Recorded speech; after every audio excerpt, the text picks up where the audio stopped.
Namaskar friends, welcomes to everything happiness channel. ഇന്ന് നമ്മൾ കപ്പലിൽ ഭൂതമോ എന്ന സംഭവ കഥാപരമ്പരയുടെ മൂന്നാം ഭാഗം ഇവിടെ അവതരിപ്പിക്കുകയാണ്. നിങ്ങൾ കഴിഞ്ഞ എപ്പിസോഡിൽ കേട്ടു, ചിറ്റാഗോം തുറമുഖത്തെ എം വി ഋഷികേശ് എന്ന കപ്പലിൽ ഉണ്ടായ സംഭവ വികാസങ്ങളും ചീഫ് എഞ്ചിനീയർ ആക്സിഡൻറ്റിൽ ചിറ്റാഗോം ആശുപത്രിയിൽ അഡ്മിറ്റായിരുന്നു. അതിനുശേഷം കപ്പൽ ചീഫ് എഞ്ചിനീയറെ കാത്ത് ചിറ്റാഗോം തുറമുഖത്ത് 2 ദിവസം കിടന്നു. പുതിയ ചീഫ് എഞ്ചിനീയർ വന്ന് ജോയിൻ ചെയ്തു. കപ്പലിൻ്റെ intended voyage Singapore to Australia പോകേണ്ടതാണ്. സിംഗപ്പൂരിൽ ബങ്കർ ചെയ്ത് ആസ്ട്രേലിയക്ക് പോകേണ്ടതാണ്. അങ്ങനെ കപ്പൽ അധികം സമയമില്ല, പെട്ടെന്ന് കോൺട്രാക്റ്റ് അനുസരിച്ച് വേഗം തന്നെ ഇത്ര തീയതിക്കുള്ളിൽ തന്നെ ലേക്കാൻ അവിടെ ആസ്ട്രേലിയയിൽ എത്തിച്ചേരേണ്ടതാണ്. അതിനു വേണ്ടിയിട്ട് പോകാൻ വേണ്ടി സമയം അതിക്രമിച്ചുകൊണ്ടിരിക്കുകയാണ്. അങ്ങനെ പുതിയ ചീഫ് എഞ്ചിനീയർ ജോയിൻ ചെയ്ത് കഴിഞ്ഞപ്പോൾ ഉടൻ തന്നെ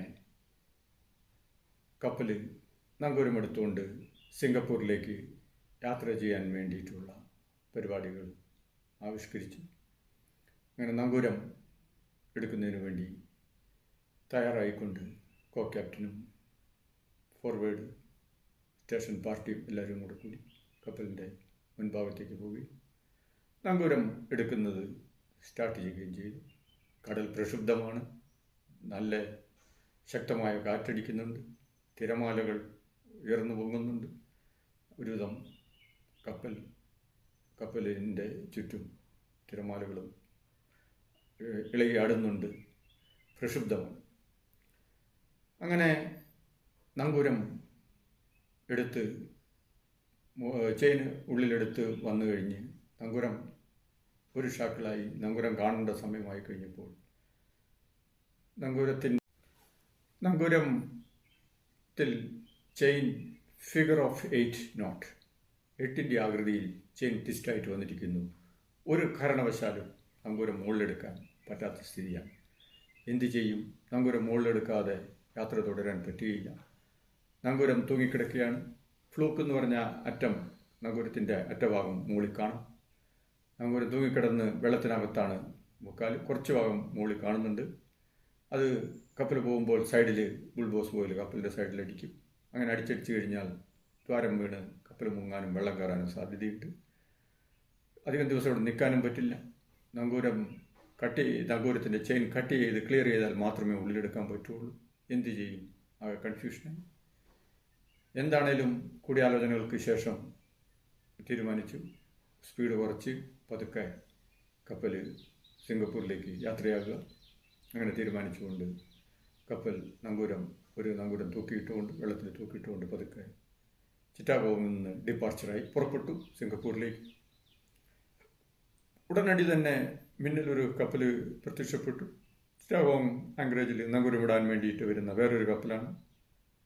അപ്പോൾ ആ കപ്പലിൻ്റെ വരവും ഋഷികേശിൻ്റെ പോക്കും രണ്ടും കൂടെ line of approach, risk of collision ഉണ്ടാകാൻ, കൂട്ടിയിടിക്കാനുള്ള സാധ്യതയിലേക്ക് കാണുന്നുണ്ട്. ഉടൻ തന്നെ ഫോർവേഡ് ടീം കോ ക്യാപ്റ്റനും പാർട്ടിയും പിടിച്ചു പറഞ്ഞു, ബ്രിഡ്ജിലേക്ക് റിസ്ക് ഓഫ് കൊളിഷൻ വരാൻ സാധ്യതയുണ്ട്, കപ്പൽ വലത്തേക്ക് മാറ്റണം, സ്റ്റാർബോർഡിലേക്ക് വലത്തേക്ക് മാറ്റി ഓടിക്കണം, ഇല്ലെങ്കിൽ കൊളിഷൻ സാധ്യതയുണ്ട്, റിസ്ക്കാണ്. എന്താണേലും ഭയങ്കരമായ കാറ്റും ടൈഡും വിൻഡിൻ്റെയും കൊണ്ട് കപ്പൽ കൺട്രോൾ ചെയ്യാൻ പറ്റിയില്ല. കപ്പൽ രണ്ടും അടുത്തടുത്ത് വന്നു. ഭീകരമായൊരു അന്തരീക്ഷം സംജാതമായി. എല്ലാവരും വളരെയധികം പേടിച്ചു. കുറച്ച് ടീം കപ്പലിൻ്റെ ലൈഫ് ജാക്കറ്റും ഒക്കെ എടുക്കുന്നതിന് വേണ്ടിയിട്ടും രക്ഷപ്പെടുന്നതിനുള്ള ഉപകരണങ്ങൾ ലൈഫ് ബോട്ടിൻ്റെയും ലൈഫ് റാഫ്റ്റിൻ്റെ അടുത്തേക്ക് മുന്നിൽ നിന്ന് ഓടി. മറ്റേ കപ്പലിലെ ആൾക്കാർ കുറേ പേര് സീമാന്മാരൊക്കെ ഓടിപ്പോയി. ഋഷികേശിലെയും കുറേ സീമാന്മാർ പുറകിലേക്ക് ഓടി. കോ ക്യാപ്റ്റനും മറ്റ് 2 സീമാന്മാരും ഫോർവേഡിൽ ധൈര്യസമേതം നിന്നു. അവിടെയും രക്ഷപ്പെടാനുള്ള ലൈഫ് റാഫ്റ്റ് ഉണ്ട് പക്ഷേ കപ്പൽ കൂട്ടിയിടിച്ചു കഴിഞ്ഞാൽ 2 കപ്പൽ മുങ്ങുമെന്നുള്ളത് ഏതാണ്ട് ഇതാണ്. രണ്ടും പഴയ കപ്പലുകളാണ്. അപ്രോച്ച് സ്പീഡ് വളരെ കൂടുതലാണ്. എനിവേ, കണ്ണ് ചിമ്മി തുറക്കുന്നതിന് മുമ്പ് എങ്ങനെയാണോ ഒരു വിധത്തിൽ കൂട്ടിയിടി ഒഴിവായി വളരെ നിയർ മിസ്സായിട്ട് ആ ആക്സിഡൻറ്റ് റിസ്ക് ഓഫ് കൊളിഷൻ അത് എസ്കേപ്പ് ചെയ്തു. അങ്ങനെ മുന്നോട്ട് നീങ്ങി ഒരു 5 മിനിറ്റ് കഴിഞ്ഞില്ല, ഇതാ വരുന്നു അടുത്ത കപ്പൽ.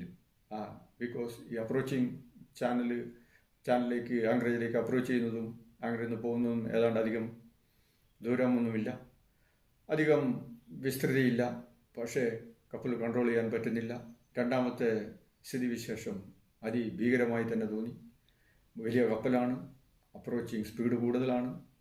കൊളീഷൻ കൂട്ടിയിടി ഉണ്ടായിക്കഴിഞ്ഞാൽ 2 കപ്പലും മുങ്ങും. അവിടെ കാഷ്വാലിറ്റി ഉണ്ടാവും, ജീവൻ തന്നെ അപകടത്തിലാണ്.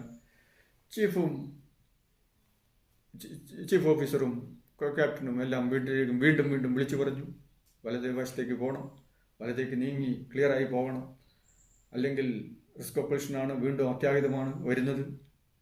ക്യാപ്റ്റൻ ബ്രിഡ്ജ് ആൻസർ ചെയ്യുന്നില്ല. ഇതേപോലെ തന്നെ രണ്ടാമത്തെ സ്ഥിതിവിശേഷം ആദ്യത്തേതിലും ഭയാനകമായിരുന്നു, ഭീകരമായിരുന്നു. അലറി വിളിച്ചുകൊണ്ട് ക്രൂ എല്ലാം കൂടെ അക്കോമഡേഷനിലേക്ക് ഓടി. ചീഫും വേറെ ഒരു സീമാനും കൂടെ ഫോർവേഡിൽ നിന്നു. ഋഷികേശിൻ്റെ വിളിച്ചു പറയുന്നുണ്ട്, ഒന്നും ചെയ്യാൻ പറ്റുന്നില്ല. മറ്റേ വേസലിലെ ആളുകളെല്ലാം ഭീകരമായി കരഞ്ഞുകൊണ്ട് ഓടി.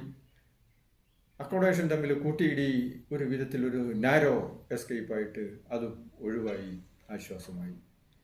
എന്താണ് ഈ കപ്പലിൽ സംഭവിക്കുന്നതെന്ന് അറിയുന്നില്ല. എങ്ങനെയാണെങ്കിലും അങ്ങനെ ഒരു വശത്ത് നങ്കൂരം തൂങ്ങിക്കിടക്കുന്നു, അത് സൈഡിലടിക്കുന്നു, അടിച്ച് ഹോള് വരാം. രണ്ടാമത് കൺട്രോൾ ചെയ്യാൻ പറ്റുന്നില്ല, അതിഭയങ്കരമായ കറണ്ടാണ്, വിൻഡാണ്. അങ്ങനെ ഈ സ്ഥിതിവിശേഷത്തിൽ സിംഗപ്പൂരിലേക്ക് കപ്പൽ വീണ്ടും പതുക്കെ യാത്രയായി. സുഹൃത്തുക്കളെ, ഈ കപ്പലിലെ ദുരൂഹമായ സംഭവങ്ങൾ തീർന്നിട്ടില്ല. വീണ്ടും അടുത്ത എപ്പിസോഡിൽ ബാക്കി നിങ്ങൾക്ക് കേൾക്കാം. നിങ്ങൾ ഈ വീഡിയോ കേട്ടതിൽ നിങ്ങളെ ഹൃദയപൂർവ്വം നന്ദി പറഞ്ഞുകൊള്ളുന്നു. സബ്സ്ക്രൈബ് ചെയ്യുക, ഷെയർ ചെയ്യുക. Thank you very much. നമസ്കാരം.